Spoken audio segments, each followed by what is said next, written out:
जय गौ माता, जय गोपाल। आप सभी को ध्यान होगा कि अभी वर्तमान में संपूर्ण भारत में एक अभियान चल रहा है जिसका नाम है गौ सम्मान आह्वान अभियान। ये अभियान गौ माता का जो वास्तविक सम्मान है, स्थान है, वह उन्हें पुनः दिलाने के लिए चलाया गया है और इसमें प्रधान संरक्षक श्री कामधेनु गौ माता और अध्यक्ष नंदी बाबा है।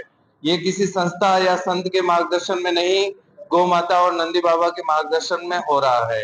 आने वाले 27 अप्रैल 2026 को हम सब अपने अपने मंडलम में जाकर के मंडलम अधिकारी को विनंती पत्र, प्रार्थना पत्र देकर के सरकार से यही आग्रह करेंगे कि प्रतिदिन 80,000 की संख्या में जो गोवंश को निर्दयता पूर्वक काट दिया जाता है, उस गो हत्या पर रोक लगे और गौ माता को वास्तव में उनका जो सम्मान है, स्थान है, वह पुनः प्राप्त हो और गौ माता के लिए ऐसा कानून बने कि गौ माता की जो हत्या हो रही है उस पर पूर्ण रूप से प्रतिबंध लगे और इस भारत की भूमि से गो हत्या रूपी कलंक सदा सर्वदा के लिए मिट जाए। इसके लिए मैं सभी आंध्र प्रदेश वासियों से आह्वान करता हूं कि सभी इस गौ सम्मान आह्वान अभियान से जुड़े और ज्यादा से ज्यादा संख्या में 27 अप्रैल को विनंती पत्र देने के लिए अपने अपने मंडलम में మనం మనుషులు దాన్ని అది కూడా అర్థం చేసుకోకుండా దాన్ని పశువు అంటున్నాం. మనిషి పుట్టినప్పటి నుంచి ఏ సంస్కారం చేయాలన్నా, ఏ పూజ చేయాలన్నా, ఏ హోమం చేయాలన్నా గోతత్వం లేనిది అవదు.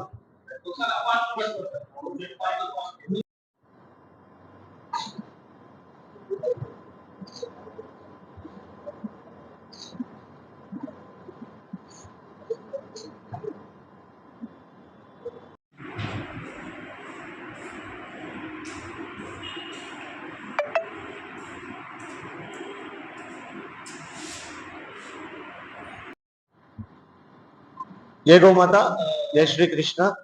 ఇవాళ మీ అందరి ముందుకు వచ్చాను ఒక అభియాన్ గురించి చెప్పడానికి, గోమాత గురించి.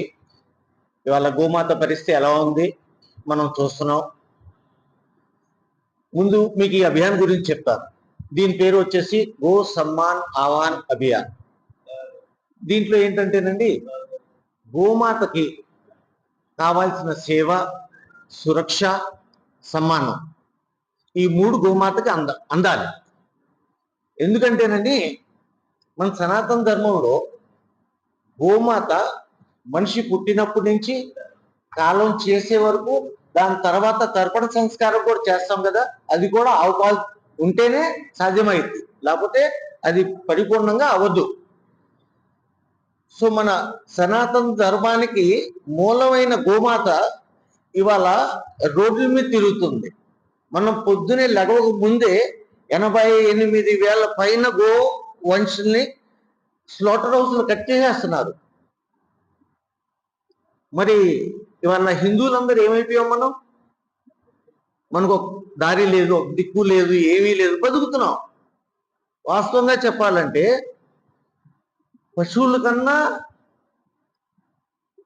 టైం టేబుల్ లేకుండా, ఏమి లేకుండా ఇష్టం వచ్చినప్పుడు తినటం, చేయటం, ఆ బుద్ధి మనది ఎందుకు మారిపోయింది? ఒకప్పుడు భారతదేశంలో అందరూ ఎలా ఉండేవాళ్ళు? జ్ఞాన్ కా భండార్ థా భారత్. బట్ ఇప్పుడు ఇవాళ పేరెంట్స్ మధ్యలో, పిల్లల మధ్యలో కూడా గ్యాప్ వచ్చేసింది. పిల్లలు చూస్తున్నారు, చిన్న వయసులో లావుగా ఉంటున్నారు. జెర్సీ ఆవు పాలు తాగటం వల్ల హెల్త్ ఇష్యూస్ వస్తాయి. గోమాత పాలు ఇవ్వదండి. గోమాత పశు శ్రేణిలో రాదు. గోమాతను ఎవరైతే పశువు అనుకుంటున్నారో, ముందు వాళ్ళ పశువు కన్నా ఇంకా చాలా తక్కువ. ఎందుకంటే మనకి మనుషులకి లెక్సే టైం లేదు, పడుకునే టైం లేదు, తినే టైం లేదు, ఒక బాధ్యత లేదు, రెస్పాన్సిబిలిటీ లేదు. బతుకుతున్నాం. ఎందుకు బతుకుతున్నాం? ఒక్కసారి మృత్యుని యాక్సెప్ట్ చేసుకోవడానికి బతుకుతున్నాం. సో ఈ మధ్యలో లైఫ్ ఎవరికి లేనిది మనకు ఉన్నాయి అన్ని. కాళ్ళు, చేతులు, ఆలోచన, ఫీలింగ్స్ ఏమైపోయినాయి? ఎందుకంటే గోమాతతో మనం దూరం అయిపోయాం. అందువల్ల మన సంస్కారం, మన ధర్మం, మన సాంప్రదాయం అన్ని మనం ఒక్కొక్కటి వదులుకుంటూ వస్తున్నాం. వాస్తవంగా చెప్పాలంటే హిందూ బాడీ బ్రిటిషర్స్ మైండ్ చేసే కార్యాలన్నీ అలాగే ఉన్నాయి. మన ఆయుర్వేదిక్ మర్చిపోయాం, మన ధర్మానికి దూరం వచ్చేసాం. మరి పిల్లలు ఏం చేస్తున్నారంటే కాన్వెంట్ స్కూల్లో వాళ్ళు అన్ని అంటున్నారు. ఆ చదువు మన ధర్మం ఏమైనా కలుగుతుందా? మరి ఇంకా ఎంతకాలం? ఒకప్పుడు ప్రతి 15-18 మందికి, ప్రతి మనిషికి 15 నుంచి 18 గోమాతలు ఇంట్లో ఉండేవి. ఇవాళ ప్రతి 13 మనిషికి ఒక గోమాతే ఉంది. సో దాన్ని కాపాడాల్సిన బాధ్యత మన హిందువులందరికీ ఉంది. నాట్ ఓన్లీ హిందూ, ముస్లిం సోదరులు కూడా ఉన్నారు. వాళ్ళు కూడా చాలా గోకి విలువిస్తారు. సో భారతదేశంలో ఈ అభియాన్ జరుగుతుంది. అందరూ హిందూ మిత్రులు ఏకమై ఈ అభియాన్లో చేరాల్సింది ఏంటంటే మీరు, మీ ఫ్రెండ్స్, మీ ఫ్యామిలీ మెంబర్స్ అందరూ కలిసి సిగ్నేచర్ క్యాంపెయిన్ ఉంది, దాంట్లో పాల్గొండి. మీ మండలం నుంచి ఆ సిగ్నేచర్ చేసిన పేపర్స్ మీ గవర్నమెంట్ ఆఫీసర్కి అందియాలి. ఇలాగా ఈ అభియాన్లో మీరందరూ చేరి గోమాతని కాపాడాలి. ఎలా కాపాడతాం? గవర్నమెంట్తో మనం అపీల్ చేస్తాం, వినతి చేస్తాం. ఎందుకంటే డైరెక్ట్గా ఆందోళన చేయొచ్చుగా. కానీ సార్, ఆందోళన చేస్తే ఇప్పుడు వరకు ఏది సక్సెస్ అవ్వాల. కళ్ళంలో ఉన్న పవర్, మీరు మీడియా మెంబర్స్, మీరు దేశాన్ని మార్చే అంత గొప్పోళ్ళు. ఇది చాలా పవర్ఫుల్. బుల్లెట్ దేనికైనా ఇదే ఎక్కువ పవర్ఫుల్. సో దీంతో చేసే పని ఎప్పుడు కూడా విఫలం అవ్వలేదు. గోమాతను చేయాలి అని ఇదివరకు కూడా కొన్ని సాధు సంత మహాత్మాలు వచ్చారు. ఏమైనా సంస్థ పేర్లు అంటే దాంట్లో వ్యక్తి విశేషం ఎక్కువైపోతుంది.